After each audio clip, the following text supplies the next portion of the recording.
Our guest is Betty Williams, who was awarded the Nobel Peace Prize for her work against violence in her native Northern Ireland. In 1997, she founded a nonprofit organization called World Centers of Compassion for Children.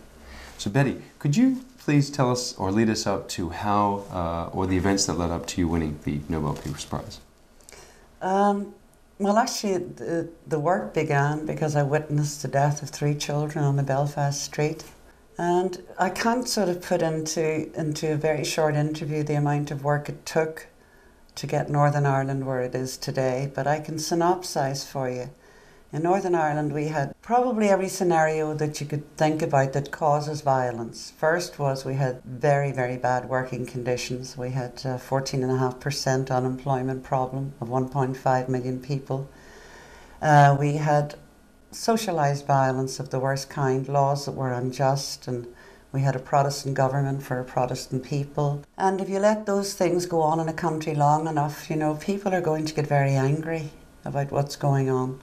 And we also had the terrible bigotries of anti-Catholicism and all the stuff that you see going on in many other countries when religious groups decide that their God's different to somebody else's, you know. And so we had violence up to the year 1963, and it went on and on and on, and we were in a sickening cycle of useless violence that was going nowhere. And I'd seen a lot of things happen. Two of my own family were killed in the war, and then one day I was out doing my shopping and I called into my mother's to have a cup of tea, because if my mother heard you'd passed her door and hadn't come in for a cup of tea, you were in big trouble, you know.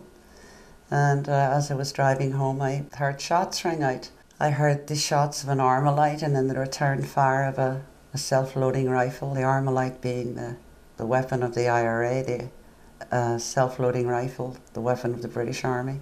And found out that the IRA had opened fire on the British Army foot patrol. The foot patrol returned fire, killing the driver of the car. The car mounted the pavement into 3 children and their mother.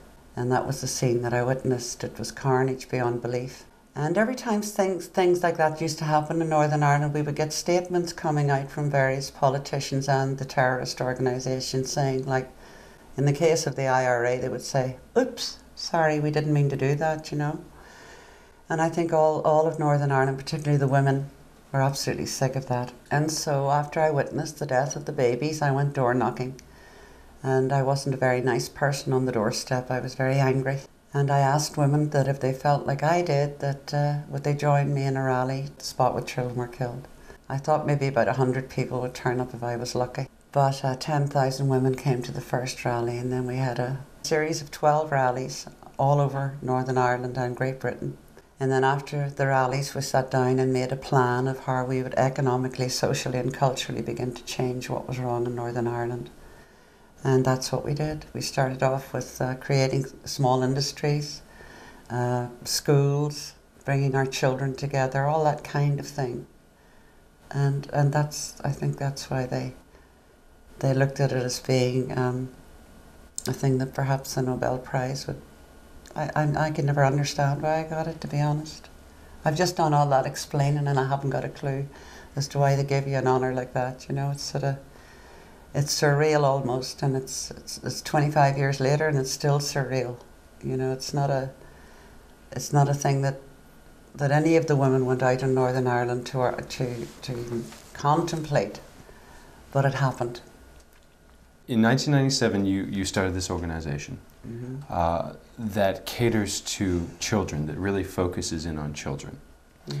And since '97, I think we've seen a lot of wars going on, whether it started in Bosnia, whether it started in the Middle East, or so forth. We have current flashpoints going on right now in the world, places like Macedonia, Afghanistan, Iraq, Iran, of course, still, Palestine now, with Israel. What is your organization trying to do now for those children in those areas? I remember making a promise to the children of Northern Ireland that if I could change their world for them, I would do it. Well, we managed to do that, and then I would be sent for by organisations all over the world to do journeys where I would witness scenes that really you could only try to imagine whether it would be in a movie, and where I would see children that were so badly maimed in wars and destroyed in wars that you wouldn't have had to make them up to put them in a movie, you know? And I would be wandering around thinking all the time, what better way could we have of handling children's issues? We're running in as soon as the war has happened and putting little band-aids on those babies. And as soon as we get all those band-aids stuck on that set of little children, then we're off running to the next set to stick another load of bandages on them. And by the time we get the band-aids on these children, the band-aids on the other ones have fallen off. Governments do these things to children because they can. And we have set out in World Centres of Compassion for Children, joined by the other laureates, His Holiness the Dalai Lama, Bishop Tutu, Oscar Arias Sanchez, all my dear friends that I've made over the years, have joined me in this push to create such a strong political voice for children that governments will no longer be allowed to do what they're doing to them. And we won't settle for any less.